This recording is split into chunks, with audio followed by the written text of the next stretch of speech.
A call in the middle of the night, a name you thought had vanished 3 years ago, and a question no one is ever ready to answer. If only you could save the one who once walked away, what would you do? The pen trembled between his fingers. A crooked line of ink bled across the form, stopping on the words, Authorized Representative. Lucas Hart looked up. The red light above the operating room door blinked on. Surgery in progress. A nurse hurried past, her tone clipped and urgent. Thank you, sir. We'll begin right away. He didn't answer. The pounding in his chest drowned out every other sound. Just minutes ago, this had been nothing more than a formality for a stranger. Now he had just signed to keep alive the woman he once lost. 30 minutes earlier, the apartment on the 78th floor lay silent, hollow. The bluish glow of the laptop screen cast tired shadows on his face. A $30 million contract sat open, waiting only for his final signature. He leaned back, eyes closed, fingers frozen above the keyboard. The only sound was the dry tick of the clock. Then the phone vibrated. An unknown number appeared, followed by the line St. Mary Hospital. Emergency call. Lucas frowned. He knew no one in that hospital. His voice was as he picked up. This is Lucas Hart. A calm but urgent female voice replied, Sir, this is the night nurse at St. Mary. Your name is listed as the emergency contact for a patient, Ms. Ava Miller. The air in the room turned solid. That name cut through his chest like a blade. Ava, how is she? He asked, voice tight. She was in a car accident. Chest trauma, weak heartbeat. We need an authorized signature for immediate surgery. She never updated her medical file, so you're the only one legally able to sign. Silence stretched. Lucas couldn't breathe. 3 years. He tried to forget. Now, with one phone call, every wall he'd built around his heart crumbled. He spoke softly but firmly. I'm on my way. The elevator doors opened and he ran into the rain as if escaping himself. Water poured down in torrents, mixing with the smell of asphalt and exhaust. His white shirt clung to his skin, soaked through. On the drive, images of Ava flickered in his mind. The girl, who once smiled faintly and said, I don't want to live in a life where the man I love only has meetings and reports. That day, he'd said nothing. She'd walked out of the cafe, and they hadn't spoken since. Now, he was racing through the storm for her. The hospital hallway was bright and cold. A nurse spotted him instantly. Mr. Hart, Dr. Connors is waiting for you in consultation room 3. Lucas quickened his pace, his breath heavy. When the door swung open, the harsh white light blurred his vision. Dr. Connors, a middle-aged woman with stern eyes, turned to him. Are you Lucas Hart? We need your signature to proceed with surgery. Miss Miller has severe chest trauma. Her heartbeat is unstable. If we don't operate now, she won't make it through the night. Lucas looked down at the paper in her hands. The line, Authorized Representative Lucas Hart, was printed in bold. He lifted his eyes and asked quietly, Why is it still me? She never changed her records, the doctor replied slowly. Maybe no one ever replaced you. A casual sentence, but it cut like a knife. 3 years. And Ava had still left his name there, like a piece of faith she couldn't bring herself to erase. Lucas gripped the pen, his hand trembling. He signed. The ink bled into the paper, trembling across the page. This time, he whispered, I'm not signing to lose you again. The operating room doors closed, a thin line between loss and miracle. The red surgery in progress light cast a cold glow across his face. Lucas sank into the metal chair, his fingers locked together. Footsteps, clinking metal, the steady rhythm of monitors, all merged into the sound of fate beating in his ears. A nurse walked by, setting a cup of hot coffee beside him. Keep warm, sir. It's going to be a long night. He nodded, his eyes fixed on the door. Inside his mind, memories poured in. Ava's smile, her voice, the look in her eyes the day she said goodbye. I'm not tired of your work, Lucas. I'm tired of not knowing whether I still belong in your life. He had chosen silence. The kind that kills 2 people at once. Now the rhythmic beep, beep, beep from inside felt like his own heartbeat. Then suddenly, a long, flat tone sliced through the air. Beep! Lucas shot to his feet. Everyone froze. Doctors rushed into the room. The door slammed shut. He stood motionless. The red light flickered on the wall, reflected in his tear-filled eyes. Inside, white coats moved frantically. Outside, he whispered, almost praying, "Don't go, Ava. I haven't told you yet that I still love you." The long tone broke. In its place, slow, steady beats returned. Beep, beep, beep. Lucas exhaled shakily, as if his own heart had just been revived. The door opened. Dr. Connors appeared, pulling down her mask to reveal a weary but calm face. "She's stable," she said firmly. "We've controlled the bleeding and stabilized her heartbeat. But she's still in a coma. The next phase is extremely delicate." Lucas nodded, dazed. Every muscle in his body loosened until he had to grip the chair for balance. "Can I see her?" "In 10 minutes, when she's moved to intensive care." The doctor looked him squarely in the eye. "And one more thing, emotional stress is a major trigger for arrhythmia. No arguments, no shocks. For the first 4 weeks, she shouldn't spend the night alone. No strong coffee and absolutely no 2 a.m. work messages, understood?" Lucas gave a faint, sad smile. "I understand, and I'll follow every rule." She nodded, scribbled a few notes, and handed him a folder.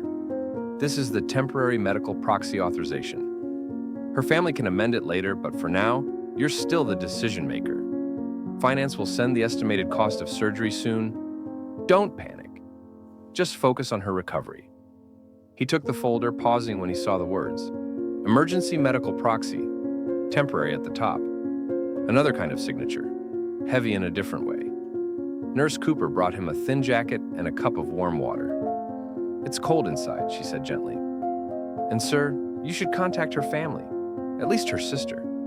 Lucas nodded. The name surfaced from memory. Hannah. He'd never met her, only heard Ava once say, "My sister protects me like a lioness." He'd laughed back then. Tonight, the thought made his shoulders sink under the weight of it. The recovery room. White light poured down on the bed like a thin veil of frost. Ava lay still, pale skin, dry lips, lashes casting fragile shadows. The monitor showed faint, steady waves, as fragile as the edge of paper. Lucas stopped at the doorway. Just one step and 3 years of distance would shrink to an arm's reach.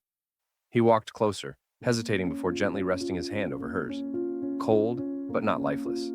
"Ava," he whispered, afraid his voice might shatter the air. "I'm here." No response, only the steady beeping and the sterile scent of antiseptic. He leaned his head against the rail of the bed and spoke softly.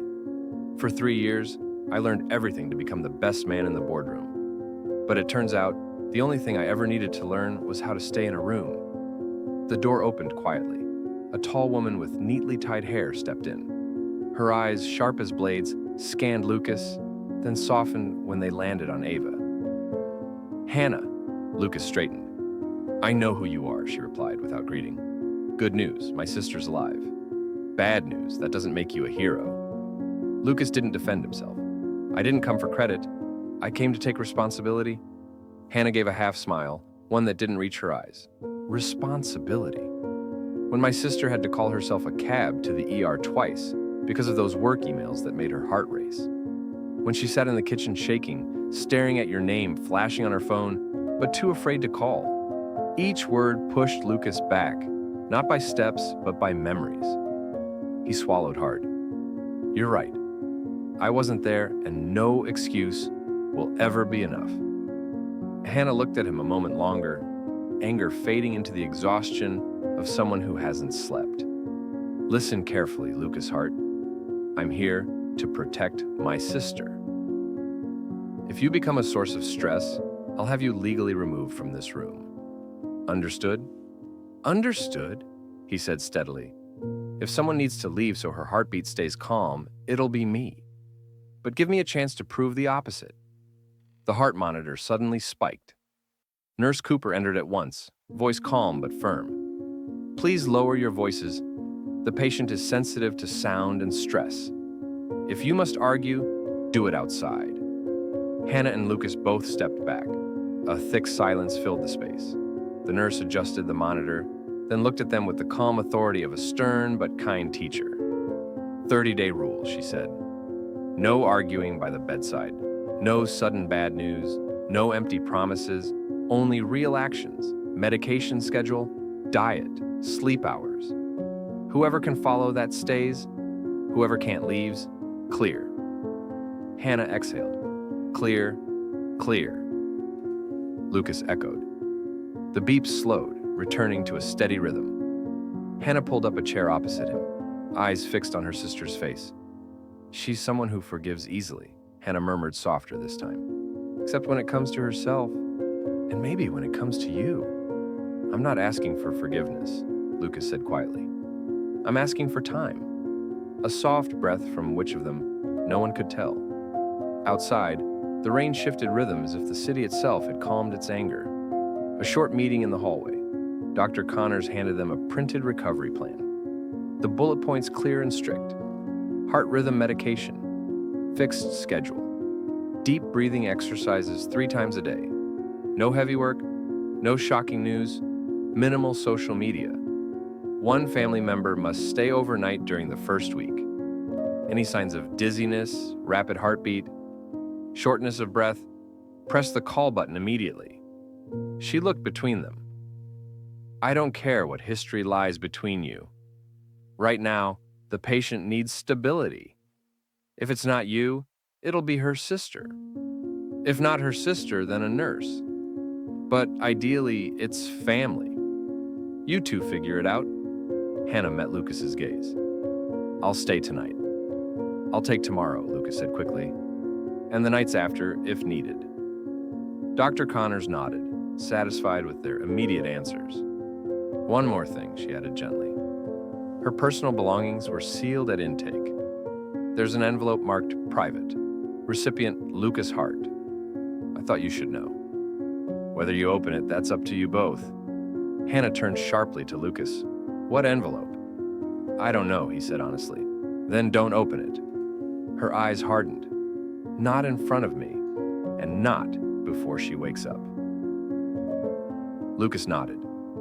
Part of his chest ached to rush and find it, but another part knew. Some doors should only be opened by the one who owns the key. Personal belongings counter.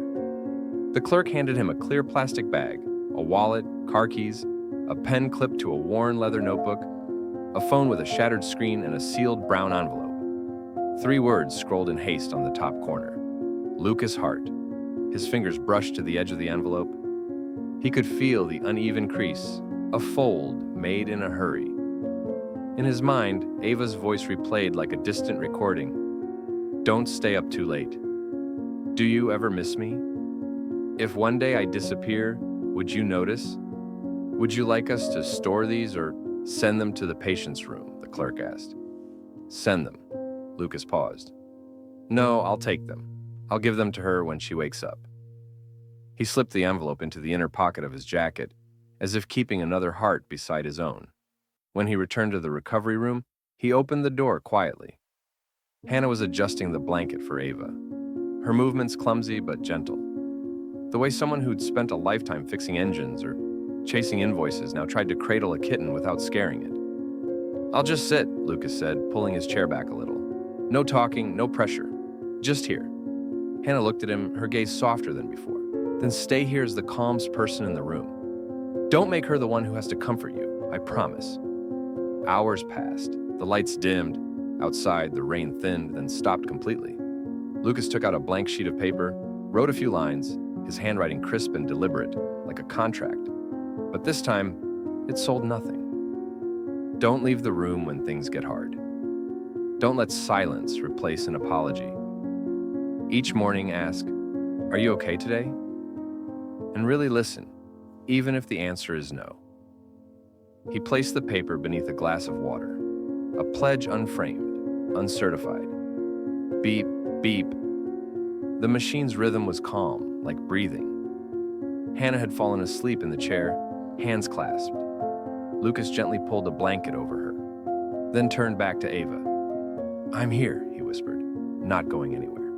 Then, a sound change. Not a flat line, not an alarm, just a sequence of short, uneven beeps, like someone knocking softly from the inside. Lucas shot up. Nurse. The door opened. Nurse Cooper hurried in, eyes on the monitor, adjusting the sensors. "It's okay," she said, though her tone was tight. "The body's reacting. Sometimes, right before waking, the heart shifts, like it's signaling something." She didn't finish because Ava's finger twitched faintly like a leaf catching wind. Hannah jolted awake. Lucas held his breath. The monitor chimed a soft alert. Under the white light, Ava's eyelids trembled once, twice, then stilled. "Ava." Hannah leaned close, voice shaking. "Can you hear me?" Lucas dared not speak. Nurse Cooper checked the clock, then touched his shoulder gently. "If she's waking," she whispered, "the first voice she hears should be the one she knows best." Lucas swallowed hard, stepped forward, resting his hand on the rail just as the monitor beeped, switching modes. The light flickered, the rhythm rose. Ava's eyes fluttered open, then fell shut again. The monitor blinked another soft warning. "All right," said Nurse Cooper quickly. "Half a step back, everyone. Stay quiet. Let's see what choice she makes now." White light spilled across the ceiling, silent as breath. Then, in that fragile instant, Ava's eyelids fluttered. A thin wisp of air slipped from her dry lips. Lucas gripped the rail, heart racing wildly in time with the beep-beep of the monitor. "Ava, can you hear me?" he whispered, his voice rough and trembling. Her lashes flickered once, then slowly, her eyes opened, clouded under the harsh light, like someone who had walked through a long rain and forgotten the way home. She looked around, confused. Her gaze landed on his face for a brief second. Surprise, then emotion. "Lucas, I'm here, Ava. I'm right here." She blinked, breath uneven, her voice fragile. "Am I dreaming?" Lucas smiled through red eyes. "No, you're awake. You're safe now." A tear rolled down her cheek. She tried to move, but her body felt foreign, weak, distant. "I heard your voice," she whispered. "You said don't go because if you left," he said softly, "there'd be nothing left of me either." She tried to smile, but only a faint exhale escaped. Still, saying foolish things just like before, he laughed, shaky, half sob, half relief. "If foolish words are what keep you alive, I'll keep saying them forever." Her eyes closed again, her breathing calm.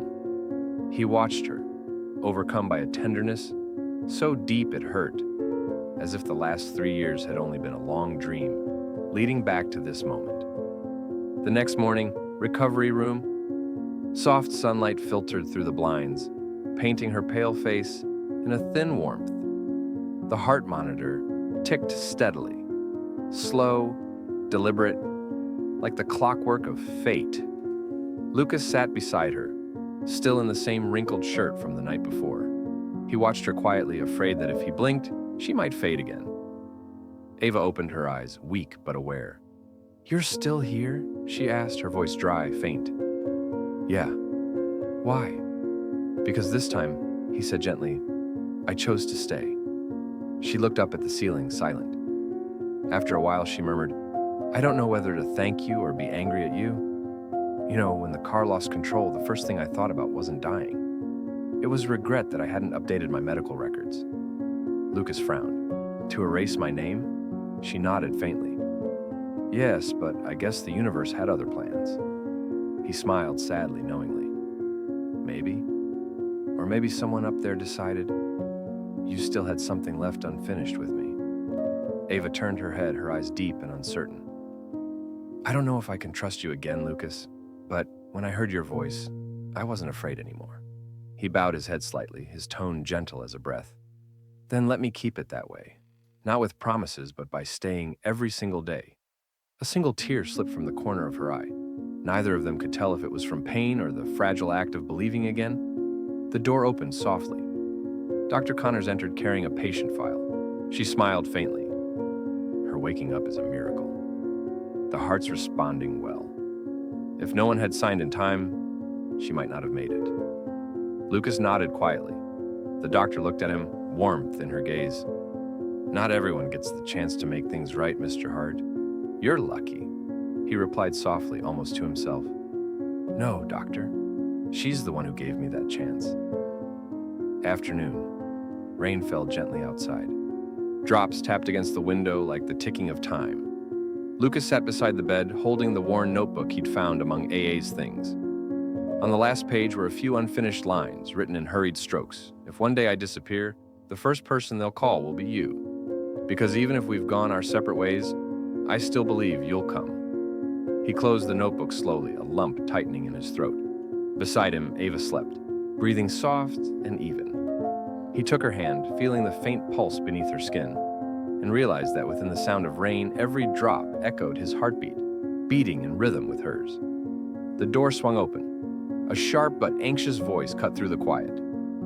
"You're still here." Lucas turned. Hannah stood in the doorway, a paper bag in her hand, her expression firm. He rose to his feet. "Good to see you again, Hannah. I didn't come for pleasantries," she said flatly.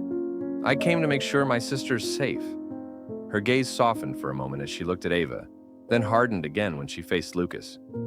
"When the doctor called, I wasn't surprised to see your name on the emergency contact list. Ava can forgive anyone except herself." Lucas stayed silent. "I'm not here to ask for forgiveness," he said finally. "I'm just here if she needs me." Hannah crossed her arms. "Good, because I'm not sure she'll give you a second chance." She turned to leave but paused at the door, her voice quieter. "But still, thank you for signing." The door closed behind her, leaving a faint trace of perfume in the air. Ava still slept, her face peaceful. Lucas sat down again, whispering into the stillness. "I don't need a second chance, Ava. I just need you to live." Night. The rain still fell, but softer now, gentler, almost forgiving. Lucas sat alone under the warm glow of a bedside lamp. Outside the window, the city light shimmered against the glass like 1,000 fragments of memory. He unlocked his phone, scrolling through the old messages. "Don't stay up too late. Do you ever miss me? If one day I disappear, would you notice?" The last message stopped exactly on the day she left. No reply. Lucas whispered into the quiet as though sending a message into the void. "I noticed Ava. I just noticed too late." He closed the phone, turned to her. A loose strand of hair had fallen across her forehead. He gently brushed it aside. On the bedside table, the brown envelope with his name lay still, waiting to be opened. But he only placed his hand on it, didn't tear the seal. "When you're strong enough," he murmured, "I want you to give it to me. Not as a memory, but as something from now." He leaned back in the chair, eyes closed, but his hand never left hers. Outside, the rain fell in even rhythm, like two hearts learning to beat again after 3 years of silence. A week later, New York had slipped into spring, the sky startlingly clear. The first rays of sunlight spilled through the windows of St. Mary's Hospital, resting softly on the brown strands of Ava Miller's hair. In her wheelchair, she inhaled deeply, eyes closed as though tasting the light she once thought she'd never see again. Lucas walked beside her, pushing slowly. He still wore a white shirt and black coat, but his eyes no longer held the cold of a man who lived only for deadlines and deals. Now, they carried the quiet brightness of someone who had nearly lost everything and realized he'd just been reborn. "How does it feel?" he asked gently. Ava tilted her head, smiling faintly. "Like breathing for the first time." "And living for the second?" he teased. "Maybe," she said, then added softly. "You know what's strange? I wasn't afraid of dying. I was afraid of waking up to no one waiting." Lucas stopped for a beat, then said quietly, "Then you're lucky, because I waited." They passed through the hospital garden. The sound of birds mingled with the wind and the faint laughter of other patients. The peace of the moment was so complete that both forgot this place had once been the line between life and death. Ava breathed in deeply. "I used to think the past 3 years were when I lost you. But maybe they were just the years we needed to relearn love, not through control, but through trust." Lucas bent slightly, eyes warm. "And I used to think I could replace love with success. But no one ever congratulated me the way you did. No one ever called me home except you." Ava smiled. "You still talk like a copywriter." He chuckled. "No," he said, "just a man trying to rewrite his own story." That afternoon, inside the hospital room, on the table lay a thin folder, Small print in the corner read, "Old will document, Ava Miller." Ava stared at it for a long time. Lucas, packing her discharge papers, turned and caught the look in her eyes. "What are you going to do with it?" he asked. "I don't know," she said softly. "Maybe rewrite it." He smiled faintly. "To erase my name?" She looked up, her gaze calm but deep. "No, to make it more accurate. To write down who I really want to keep beside me." He pulled out a blank sheet of paper from his pocket and sat across from her. "Then let's rewrite it together. Not a will, but the list of things we never got to live." Ava blinked, then laughed. A light, disbelieving sound. "You still can't stop planning emotions, can you?" "This time's different," he said, placing the pen on the table. "I don't want to plan to control anything. I want to plan to remember. Because sometimes people forget that the smallest things are what make the heart come alive again." Ava nodded gently. He began writing, his strokes bold and steady. 1. Never let silence take the place of love. She smiled, took the pen, and added beneath it, 2. If there's a misunderstanding, choose to stay. He read it softly, voice warm. "Beautiful," she replied, half teasing, half sincere. "I learned from someone who once left without saying a word." They both laughed. Not the fragile laughter of recovery, but the kind that bursts free from a chest once locked by silence. He wrote the next line. 3. Every morning ask each other, "Are you okay today?" She added, 4. And answer honestly, even if the answer is no. The pen moved slowly across the page, its sound blending with the quiet pulse of the monitor. Each sentence stitched another tear closed. Outside the window, dusk spilled over the city. The amber light brushed across their faces. Lucas looked up. "Did you ever think we'd find our way back?" Ava's eyes followed the last streaks of sunlight. "I used to think it was impossible. And now I don't want to think. I just want to feel what my heart's saying." She placed a hand on her chest, closed her eyes, and smiled faintly. "I think it still remembers your voice." Lucas reached for her hand, light but steady. "Then, if it remembers, I won't let it beat alone again." In that moment, there was no kiss, no grand promise. Just two gazes meeting, and within them, every unspoken word was already understood. 1 week later, discharge day. The sky was clear, the sunlight gentle. A silver-gray car stopped in front of the hospital entrance. Lucas stepped out and carefully helped David down. On the back seat lay a bouquet of white tulips, her favorite. "You remembered my favorite flowers?" she asked, half surprised. "I never forgot," he said softly. "It just took me 3 years to be brave enough to bring them again." Ava smiled. A real smile, free of fatigue. The car rolled slowly across the Hudson Bridge, sunlight shimmering over the water. She lowered the window, letting the wind run through her hair. "I missed this feeling." "The feeling of being alive?" Lucas asked. "The feeling of believing?" He looked at her, his voice quiet. "Believing in what?"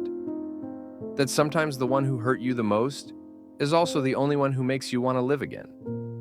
Lucas said nothing. A slow smile curved his lips. No more words were needed. Everything was already said in the silence between them. Afternoon, the corner cafe, table number 7 was still there. The same cafe where they'd said goodbye 3 years ago. Now, the place where they met again. The same waiter still brought the wrong order, making them both laugh. Ava looked around. "I once thought I'd never come back here." "Me too." "So, why today?" "Because maybe," Lucas said, "the place we ended should be the place we begin again." In front of them sat 2 cups of coffee, one black, one with milk. Between them lay the paper titled "The Things We Never Got to Live." At the bottom corner, a new line had been added. 5. Rewrite the will and rewrite us. Ava looked at the words, her eyes glistening. She picked up the pen and wrote underneath. 6. If we only had one day to live, let's live it like the day we first met. Lucas read it, then gently took her hand. "You know," he said quietly, "when I signed that paper that night, I thought I was signing the end, but it turns out it was the beginning." Ava smiled through tears. That's why I never erased your name. Because maybe real love doesn't need to be corrected. It just needs to be rewritten. Sunset fell over the city. The last light poured through the cafe window, bathing the two faces across from each other in gold. A soft breeze drifted in, lifting the rewritten list from the table. The paper floated through the amber air, turning slowly before landing on the sidewalk below. It spun once more in the warm wind, coming to rest on the final line. Two different signatures, layered over one another like two hearts beating as one. Signed Ava Miller and Lucas Hart. Some testaments aren't written to divide possessions, but to give back what's left of each other's hearts. We rewrote it. Not just a piece of paper, but the way we love, the way we forgive, and the way we live. The orange glow of dusk stretched down the street. Two figures walked hand in hand into the distance, growing smaller but impossibly warm. Beep, beep. A faint rhythm echoed like a closing line, not from a monitor, but from two hearts, now beating as one. Thank you for staying with us until the very end. If this story meant something to you, let us know in the comments. We really do listen. Share this with someone who loves a good story. And don't forget to subscribe and turn on notifications so you won't miss the next soul-stirring journey.